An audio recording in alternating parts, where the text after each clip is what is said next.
Rochester Championship 2022. This is the round number 4 recap. Going into this game, I had 2.5 points, clear first place in the field. It's a 6-player round robin, 60-minute time control plus 30-second increment. And in this round, I'm playing Daniel. He had 1 point going to the round. His rating was 1927 on paper, but I know he's been above 2000 rating, and he's working really hard on his chess. I think he'll get to master if he keeps working at it. And I know he's got some goals, so it'll be fun to see where he ends up. The first time I played him was in a simul, actually, and I didn't know who Daniel was, and he absolutely crushed me. And I also think he might have some of the best preparation in terms of my opponents in the tournament. So I played Caro-Kann, and after e5, I was thinking he probably has something prepared for the ChessGoals Caro-Kann repertoire. If you're interested in our ChessGoals course, there's a link in the description. In the course, we recommend c5. And here I wanted to play something just a little bit different, just in case he had something prepped. So I played g6. And if you look at the engine's not in love with g6, but I've played these positions before, and they can create some sort of interesting dynamic play. So here he plays h3, and this is because he wants to play knight f3 and not allow my bishop to trade off. One thematic idea in these structures when you see all these pawns on light squares is to try to trade off this light square bishop, even if it's for a knight, because then you're left with the dark square bishop that works with all the pawns on the opposite color. So I fianchetto, bishop g7, knight f3, knight h6. This move looks funny, but the idea is this pawn will eventually head to f6, and the knight can go to f7. So that's kind of the plan. It's the best way to get the knight out in these structures. Knight c3, castle, bishop out.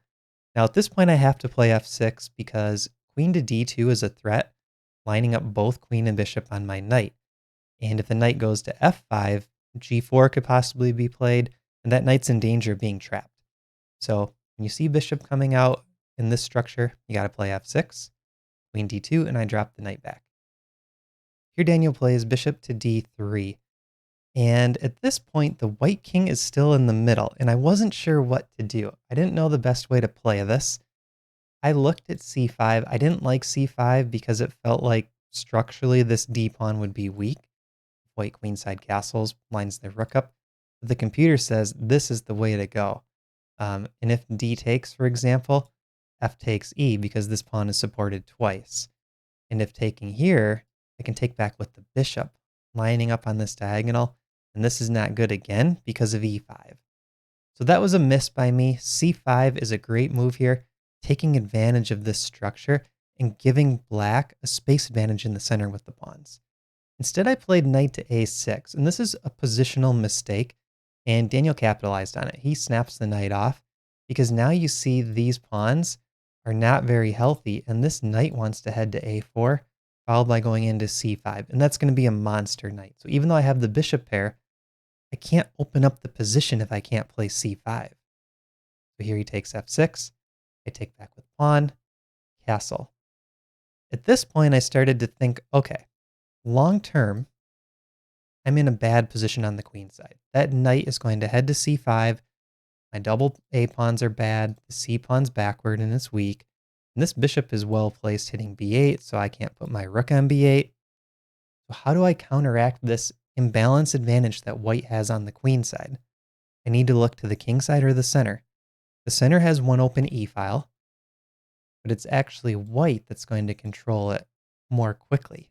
Both white rooks can get to e1 immediately. My rooks can't quickly get to e8. So here what I was thinking is, okay, I need to act on the king side. And that's why I played g5. And this is the top stockfish move.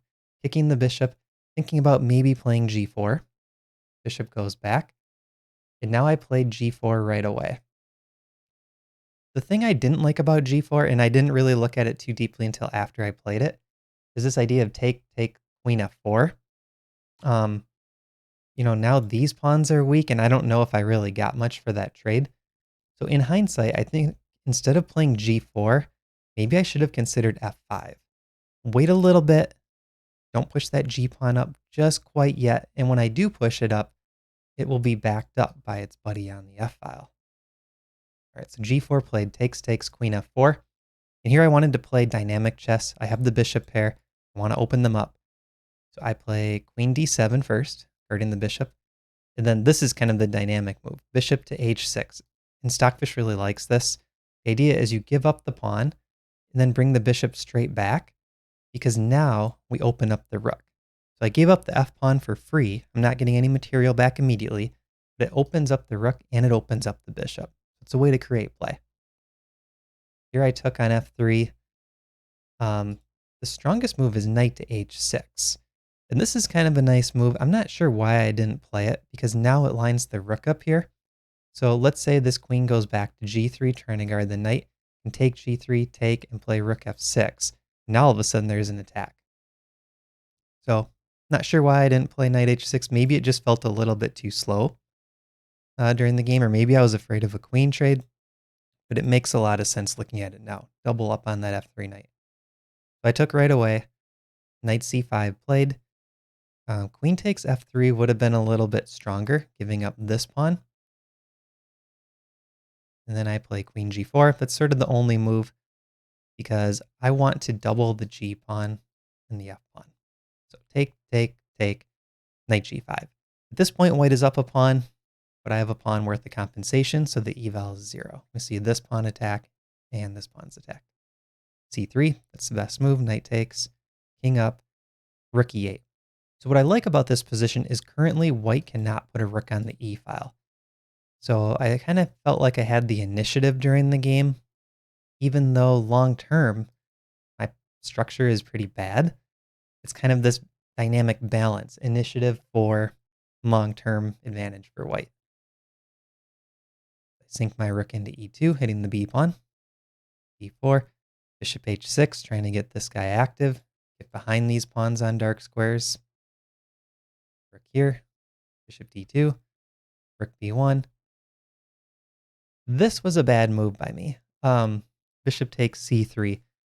I looked at this for a little bit. This is move 27. I had about 21 minutes, or sorry, I had 15 minutes. Daniel had 21 minutes. I played this pretty quickly.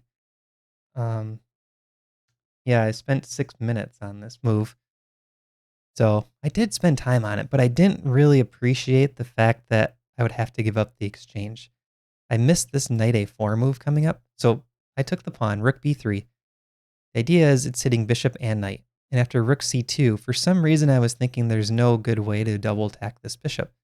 But then knight a4 was played, and I was like, oh shoot, now I gotta bail out. And I have to figure out the best way to bail out. And I think it was the correct decision. I need to give up 2 pieces for the rook. So I play knight e1 check. And after king here, this knight's attacked and this bishop's attacked. So the best move is bishop d2, allowing take, take, take. So at this point, material is equal according to points, but we have an imbalance of rook against bishop and knight. And in combination with these white pawns, the bishop and knight are going to be really strong. You can see they can already head to e5, c5, extremely active pieces, and I might be in some trouble here. And this endgame is really interesting, just kind of figuring out the dynamics of bishop and knight versus rook, because the eval is still close to equal. It's 0.6 for white. So I take a2, hitting the knight. Knight c5, makes sense. a5. I wanted to get this in while I could, try to trade off the b pawn. B takes a, rook takes a5, rook to b7. This was a big moment. What I need to play here is rook to f7. I didn't appreciate just how strong that rook would be on the 7th rank. And at this point, I was down to about 6 minutes, and Daniel had about 20. So he was in good position to outplay me too, because not only did he have the superior 2 pieces for the rook, he also had more time on the clock. And I didn't appreciate how strong this knight and bishop would end up being. But rook f7, definitely the strongest move here. I can't allow that white rook to cut my king off. So I played rook e8 check, king f1, rook a1 check. This is just the wrong idea. Look at the black king cut off on the 7th rank, and the knight and bishop are ready to come help out. Like bishop here is coming soon. So king g2, rook back. I think I was stuck on trying to play actively, try to fight back with activity. H5, trying to create a pass pawn. In the back of my mind, though, I'm thinking if this white king marches up the board, I could get checkmated. The pawn, bishop, and knight are doing a great job controlling all these squares. King up, rook a3. This was a blunder. Rook a to f1 would have been a little bit better because there's this idea if f3, rook g4 check. And the king can't come up because I can take the pawn with check. And I looked at this. I don't know. I think I was actually hallucinating a little bit. I thought in the game after rook a3 that I might still somehow have this tactic. Obviously, it doesn't work because the f-pawn's not pinned. But I knew I wanted that tactic during the game. All right, so knight e6, rook g4, king f5, rook f3, knight f4. Great positioning for the white pieces. He doesn't care about this f-pawn, rightly so. He can win the a-pawn. That's my biggest threat. This h-pawn can't move because it's tied down to the defense of the rook currently. And neither rook really wants to move. This is just not a fun position for me. Play a5, rook over, take pawn, king h7. This is my attempt to try to get some activity. I'm thinking here, king h7, maybe even king h6, get the rook down if needed, but I can't allow my king to just be stuck back here in the 8th rank. Rook c5, rook g8, takes, rook f8 check. So here I started to gain a little bit of confidence. I felt I was losing this position, but now I'm starting to think, well, maybe I can come back here. If I'm able to trade a rook for 2 pieces, then I'm back in the game. King over, I throw in another check. So now if the king goes here or takes, he's got to watch for checkmate or a trade of 2 pieces for the rook. So he goes back, check again, rook f6. All right, take, king up. So here I'm feeling okay. I was thinking this is draw territory. My idea is push the h-pawn, try to distract the knight or bishop, and then if I can trade a rook for one of these minor pieces plus the pawn, then I could force a draw, because king and 1 minor piece against a lone king is a draw. King up, rook back, bishop f6, king back. So my idea now is I want to bring the king over and help out this pawn. White wins the d-pawn. I bring the king in. Check. King e6. Now at this point, I did feel the game was a draw. And in my mind, I was thinking this should be an easy draw. But it's kind of an interesting thing with the time control. It encourages a lot of time scrambles. So at this point, we were down to 10 minutes for white, and I had 1 minute. But there was a 30-second increment per move. And what I was thinking is, okay, I'll just keep this rook on the g file, keep the king cut off, and there's no good way for this pawn to make progress. And at some point, I'm going to try to sacrifice a rook for the minor piece in the pawn. I felt it was an easy draw, and this was a mistake. I didn't start to think, okay, what are the resources for white? How would I play for a win as white? And the idea is white wants to cut off this rook, like put a piece, let's say, on g4 or g3, and then start to march the king over. If this white king gets to the center, it's a win for white. The knight, bishop, and pawn all work together, and my rook looks really clumsy. So knight e3, rook g8, bishop f4. So the idea here is bishop g5. I didn't appreciate it. I move my rook over, bishop comes back, rook goes back, king h4. This is a tricky move. What I need to do here is move my king. Let's say king d7, or maybe move the rook to g6 as a waiting move. I make a mistake, rook g1, and now bishop to g3 is played. And all of a sudden, I can't cut off the g file, and I can't cut off the f file because the knight guards it. Look at how these 2 pieces work together. I can't go here, knight guards. If I swing the rook across, pawn check, and this king starts coming in. And all of a sudden, I realize I'm in some trouble here. This was probably my last chance. Computer's saying, oh, it's bouncing around a lot. No, it's still winning for white. Okay, so there was no chance anymore. So allowing this king in to get towards the pawn, this was a losing strategy for me. All right, so now let's just see how this knight and bishop work together. This is really nice play by white. Check. And the idea is he wants to keep pushing this pawn safely, never allowing me to trade rook for pawn in a minor. So there was never a chance where I could do that. So I move the rook back. Knight goes here with check. And I can't really approach the pawn with my king without getting checked back. The bishop is ready to guard this square. And he just marches ahead. So now around this point, I'm thinking, okay, I actually want to trade rook for pawn. I can sense that I'm not able to stop the pawn with the help of the bishop and knight. I need to sacrifice my rook for the pawn and try to create a bishop and knight endgame. I drop the rook all the way back. And I think white was also trying to prevent this at this point. Because right here I make a rook waiting move. And after bishop here, if the rook goes back, the bishop could cut me off. And all of a sudden, I can't stop the pawn. So here I take. And at this point, now we're in a bishop and knight against king. There was about 10 minutes for white and maybe 2 minutes for me. But it's difficult at this point to figure out how do I get the win with only 10 minutes on the clock? Because a lot of players started to come around or watching. You feel a bit of the pressure. And I knew he knew the bishop and knight endgame, but you still have to kind of prove it even in an OTB game. I feel a little bit shaky sometimes when I have the bishop and knight. So the first thing to do is you want to get this king on the same color as the bishop. So he wants to try to route my king over this way. And his technique is flawless. So here the bishop guards this square, the king guards these three. What you do is you bring the knight in for check, and that sort of makes this hook, and it like brings the king over to the H file. I have to move here. Now you make a waiting move with the bishop. This is guarded, so the king has to go this way.